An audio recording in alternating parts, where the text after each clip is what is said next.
Assalamualaikum warahmatullahi wabarakatuh. Selamat siang dan salam sejahtera untuk kita semua. Sebelumnya di sini izinkanlah kami dari kelompok 8 mata kuliah Manajemen Pemasaran kelas G S1 Manajemen. Di sini perkenalkan saya Sherly Safitri selaku moderator dan rekan saya Rizda Rohmatin Asni sebagai pembicara pertama, Sabila Yunadi Rizki pembicara kedua, Samsuryawartini pembicara ketiga, dan Sylvia Zurli pembicara keempat. Baik, untuk mempersingkat waktu, langsung saja di sini kami memiliki 8 rumusan masalah mengenai pasar konsumen dan perilaku pembelian konsumen. Adapun rumusan masalah kami ialah: pertama, definisi; kedua, model perilaku konsumen; ketiga, karakteristik yang mempengaruhi perilaku konsumen; keempat, jenis-jenis perilaku keputusan pembelian; kelima, proses keputusan pembelian; keenam, tahap-tahap dalam proses adopsi; ketujuh, pengaruh karakteristik produk pada tingkat adopsi; dan yang terakhir atau kedelapan, perilaku konsumen internasional. Untuk mempersingkat waktu, langsung saja kita menuju pembicara pertama. Kepada pembicara pertama, waktu dan tempat disilahkan. Definisi pasar konsumen dan perilaku pembelian konsumen. Pasar konsumen adalah semua individu dan rumah tangga yang membeli atau mendapatkan barang atau jasa untuk konsumen pribadi. Sedangkan perilaku pembelian konsumen adalah perilaku pembelian konsumen akhir individu dan rumah tangga yang membeli barang atau jasa untuk konsumen pribadi. Tujuan kemampuan yang dipelajari yaitu: 1. Mendefinisikan pasar bisnis dan menjelaskan perbedaan pasar bisnis dan pasar konsumen. 2. Menyebutkan faktor-faktor utama yang mempengaruhi perilaku pembelian bisnis. 3.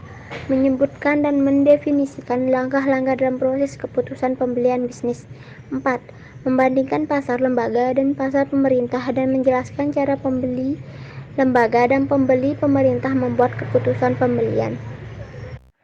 Selanjutnya akan dijelaskan oleh pembicara kedua. Kepada pembicara kedua, waktu dan tempat disilahkan. Baik, terima kasih kepada saudari moderator. Materi selanjutnya ialah model perilaku konsumen.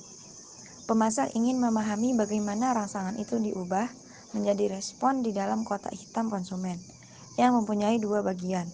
Yang pertama, karakteristik pembeli atau konsumen mempengaruhi bagaimana orang tersebut mempersepsikan dan bereaksi terhadap perang rangsangan strategi pemasaran yang dilakukan oleh pelaku bisnis. Yang kedua, proses pengambilan keputusan pembelian itu sendiri mempengaruhi perilaku pembeli untuk melakukan transaksi. Karakteristik yang mempengaruhi perilaku konsumen ada dua faktor, yaitu faktor budaya dan faktor sosial.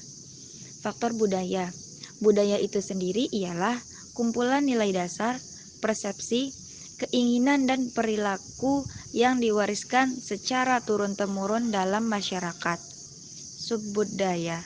Subbudaya atau subkultur ialah kelompok masyarakat yang berbagi sistem nilai berdasarkan pengalaman hidup dan situasi yang umum, meliputi kebangsaan, agama, kelompok ras, dan daerah geografis. Yang ketiga ada kelas sosial. Kelas sosial ialah pembagian yang relatif permanen dan berjenjang dalam masyarakat di mana anggotanya berbagi nilai, minat, dan perilaku yang sama. Seperti tidak selalu ditentukan oleh pendapatan. Diukur sebagai kombinasi dari pekerjaan, pendapatan, pendidikan, kekayaan, dan variabel lainnya. Orang di kelas sosial yang sama cenderung mempunyai perilaku pembelian yang sama. Selanjutnya ialah dari faktor sosial.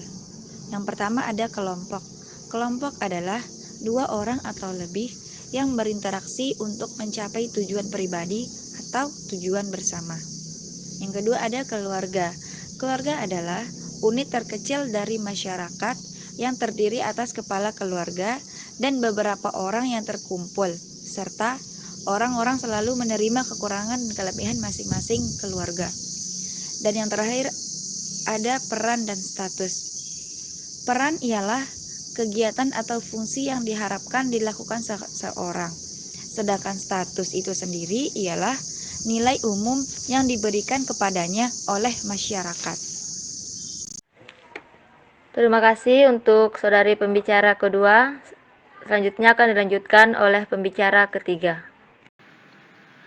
Selanjutnya yaitu faktor pribadi. Kepribadian sebagai karakteristik psikologis yang berbeda dari seseorang, yang menyebabkan tanggapan yang relatif konsisten dan bertahan lama terhadap lingkungannya. Faktor pribadi terdiri dari, yang pertama, usia dan tahapan dalam siklus hidup. Ini akan menentukan selera seseorang terhadap produk atau jasa. Yang kedua, pekerjaan. Hal ini akan mempengaruhi pola konsumsi seseorang. Yang ketiga, situasi ekonomi, yaitu terdiri dari pendapatan yang dapat dibelanjakan, tingkatnya, stabilitasnya, dan polanya tabungan dan hartanya serta kemampuan untuk meminjam. Yang keempat, gaya hidup, yaitu pola hidup di dunia yang diekspresikan oleh kegiatan minat dan pendapatan seseorang. Gaya hidup ini menggambarkan seseorang secara keseluruhan yang berinteraksi dengan lingkungan. Di samping itu juga dapat mencerminkan sesuatu di balik kelas sosial, misalnya kepribadian. Yang kelima, kepribadian dan konsep diri. Kepribadian ini adalah karakteristik psikologi yang berbeda dari setiap orang yang memandang responnya terhadap lingkungannya yang relatif konsisten. Selanjutnya, faktor psikologis. Psikologis adalah keadaan internal setiap individu akan dan ketika melakukan suatu tindakan yang dipengaruhi oleh faktor motivasi, persepsi, pengetahuan, keyakinan, dan sikap. Yang pertama, motivasi. Suatu dorongan yang menekan seseorang sehingga mengarahkan seorang untuk bertindak. Yang kedua, persepsi. Orang yang sudah mempunyai motivasi untuk bertindak akan dipengaruhi persepsinya pada situasi dan kondisi yang sedang dihadapi. Persepsi itu sendiri memiliki arti yang suatu proses di mana seseorang memilih, mengorganisasikan, mengartikan, masukan informasi untuk menciptakan suatu gambaran yang berarti. Yang ketiga, pembelajaran, yaitu perubahan dalam perilaku seseorang yang timbul dari pengalaman. Yang keempat, keyakinan dan sikap. Kepercayaan akan membentuk citra produk dan merek, serta orang akan bertindak berdasarkan citra tersebut. Sedangkan sikap akan mengarahkan seseorang untuk berperilaku yang relatif. Jenis-jenis perilaku keputusan pembelian. Yang pertama, perilaku pembelian kompleks. Jenis perilaku pembelian yang paling kompleks dalam situasi yang ditentukan oleh keterlibatan tinggi dalam pembelian. Biasanya diketemukan pada pembelian barang mahal dan pada umumnya barang yang jarang dibeli konsumen serta terdapat banyak perbedaan antara merek. Contohnya, laptop yang termasuk barang mahal dan jarang dibeli konsumen sehingga saat pembelian konsumen perlu mengetahui spesifikasi dan fitur produk yang terdapat di dalam laptop.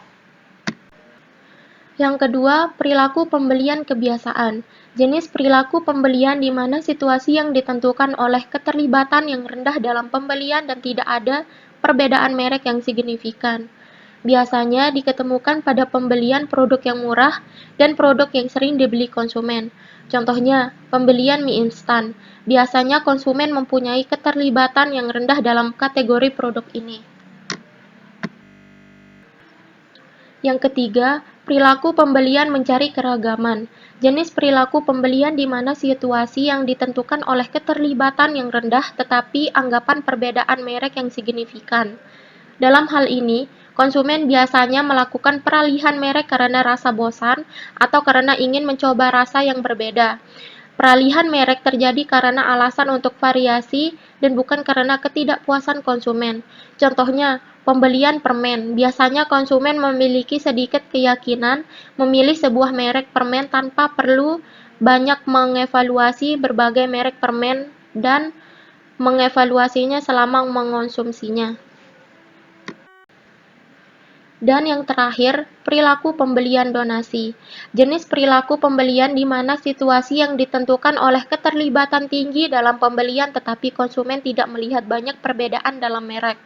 Contohnya, pembelian karpet merupakan keputusan yang mempunyai tingkat keterlibatan tinggi karena harga karpet yang relatif mahal.